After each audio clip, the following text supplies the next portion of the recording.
dan masyarakat Melayu telah kehilangan daya saingan. Melayu sekarang bergantung kepada pemberian dan sedekah. Hai guys, jumpa lagi. Kali ini kita akan membahas dampak politik perkauman di Malaysia. Efeknya bahkan sampai ke Indonesia. Hal itu terjadi ketika para tokoh Melayu ingin melabeli bahasa Indonesia dengan bahasa Melayu. Mereka sebenarnya juga sedang mengklaim prestasi bangsa Indonesia dalam mengembangkan bahasa Indonesia.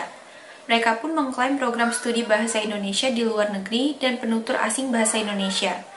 Jadi, tanpa bekerja keras, para tokoh Melayu jadi tampak hebat di mata kaum Melayu.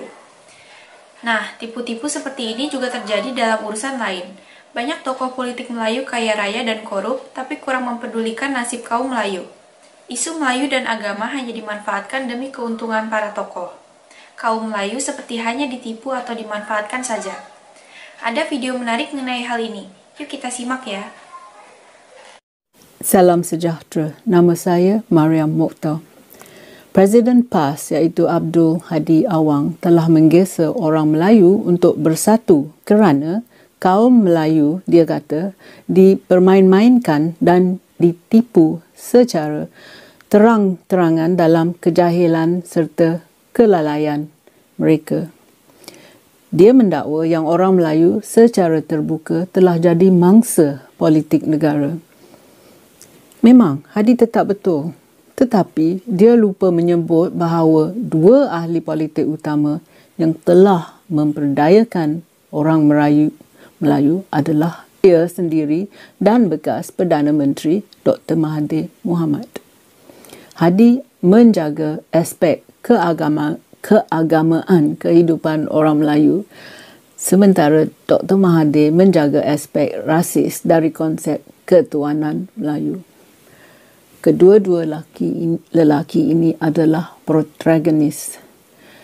Ketika Dr. Mahathir melancarkan propaganda terbarunya yang dipanggilnya Proklamasi Rakyat Melayu, pemimpin PAS mendakwa kedua mereka mahu menyelamatkan bangsa Melayu. Sebenarnya, majoriti orang Melayu memerlukan perlindungan daripada orang-orang seperti Mahathir dan Hadi. Mereka tetap akan kacau orang Melayu kerana empayar politik mereka hanya boleh dibina dengan menggunakan orang Melayu yang mudah tertipu. Hadi berkata bahawa orang Melayu telah menjadi mangsa politik negara. Dia betul. Dasar Ekonomi Baru (DEB) dan versi lanjutannya bersama-sama dengan dasar tindakan afirmatif lain iaitu Affirmative Action Policies telah melakukan lebih banyak kemudaratan daripada yang baik. Pada peringkat awalnya, dasar ekonomi baru ini berjaya meningkatkan kehidupan orang Melayu yang miskin. Tetapi selepas 2 dekad, orang Melayu yang memanjat tangga sosial dan politik memutuskan untuk mengekalkan kuasa dan kekayaan hanya di kalangan mereka sahaja. Selama 5 dekad, ahli politik yang tidak ikhlas telah guna agenda Bumi Putra untuk memanfaatkan Bumi Putra yang lain. Melayu yang kaya dan ada kabel politik telah mengganggu, menipu dan mencuri dari rakyat miskin yang lebih mudah tertipu dan tidak penuh ketahuan. Hadi juga mengatakan bahawa negara kita ni dibelenggu oleh rasuah, kerosakan moral dan pembahagiaan. Dia memang betul. Tetapi seperti dulu, dia gagal menyebutkan bahawa ini adalah kerana ramai ahli politik Melayu enggan melepaskan kuasa. Motivasi utama mereka untuk kekal dalam politik adalah 3 perkara saja. 3K, ya. Kuasa yang satu, kedudukan pangkat yang kedua, dan yang ketiga ialah kelebihan faedah ataupun perks dalam bahasa Inggeris. Lihatlah skandal rasuah yang melibatkan bekas Perdana Menteri program Jana Wibawa Mahidin Yassin yang sepatutnya membantu hanya syarikat Melayu. Seperti kebanyakan program tindakan afirmatif yang direka untuk membantu orang Melayu, program-program ini disalahgunakan untuk memberi manfaat kepada orang Melayu yang elit saja dan juga kroni, bukan Melayu. Ini adalah kes klasik Melayu mencuri wang rakyat atas nama Bumiputra. Ia adalah mengenai orang Melayu yang tidak malu yang telah mencuri dari orang Melayu yang lain. Begitulah guys sisi negatif dari politik perkauman. Rakyat jadi tidak jernih cara berpikirnya. Masyarakat seringkali mudah memaafkan koruptor hanya gara-gara tokoh pelakunya berasal dari kaum yang sama. Dalam kasus Malaysia, justru banyak proyek yang katanya demi kepentingan Melayu yang kemudian bermasalah atau dikorupsi. Lucunya, tokoh Melayu cenderung menyalahkan pihak lain mengenai buruknya nasib kaum Melayu. Padahal selama puluhan tahun negara Malaysia dipimpin oleh tokoh Melayu asli maupun palsu. Yuk kita simak lagi ya. Hadi pernah menjadi musuh Dr. Mahathir dan persaingan mereka berlangsung selama lebih dari 40 tahun. Belia Melayu mungkin tidak menyedari fakta ini, di mana kedua-dua lelaki ini menggunakan kaum dan agama untuk mengumpan rakyat Melayu yang biasa. Kedua-dua mereka ini telah bergabung kerana mereka telah gagal membantu dan meningkatkan taraf kehidupan dan paras ekonomi orang Melayu selepas beberapa dekad mereka berkuasa.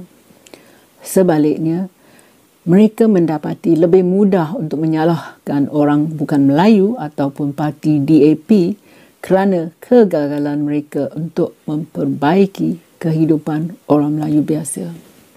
Dasar polisi dari Hadi dan Mahathir telah berjaya mewujudkan sebuah negara yang dibahagikan di sepanjang garis etnik dan masyarakat Melayu telah kehilangan daya saingnya. They've lost their competitiveness. Orang Melayu telah gagal menjadi kritikal dan tak ingin atau tak sanggup menyoal pemimpin mereka. Mereka menjadi lemah dan lebih suka pemimpin untuk berfikir untuk mereka. Melayu sekarang bergantung kepada pemberian dan sedekah dan pendidikan anak-anak Melayu hanya cukup untuk menampung perkara asas sahaja.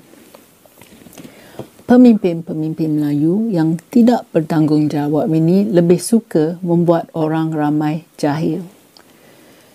Kedua-dua lelaki ini, Hadi dan Mahathir, tidak dapat memperdayakan orang yang bukan Melayu dengan mudah.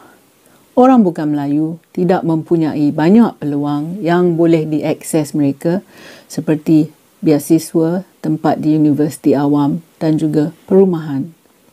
Ini adalah beberapa perkara yang terhad untuk orang bukan Melayu yang juga rakyat Malaysia. Tahun lepas, kami telah penjarakan seorang bekas Perdana Menteri Melayu yang mencemar nama baik negara kita dengan skandal 1MDB-nya. Panduan Najib Abdul Razak bukan hanya memperdayakan orang Melayu, dia telah menipu seluruh negara, orang asing yang tamak dan juga bank yang asing.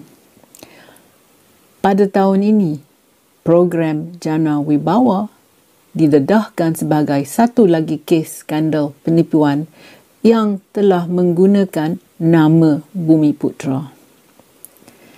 Suatu lagi tragedi kebangsaan adalah rakyat Malaysia tidak berani mengkritik syarikat Melayu yang tidak cekap dan yang korup kerana kita mahu elakkan diri daripada dipanggil anti-Melayu.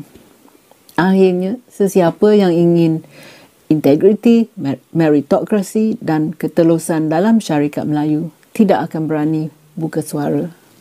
Kegagalan untuk mengkritik bermakna orang Melayu yang korup dan tidak cekap akan berkembang maju.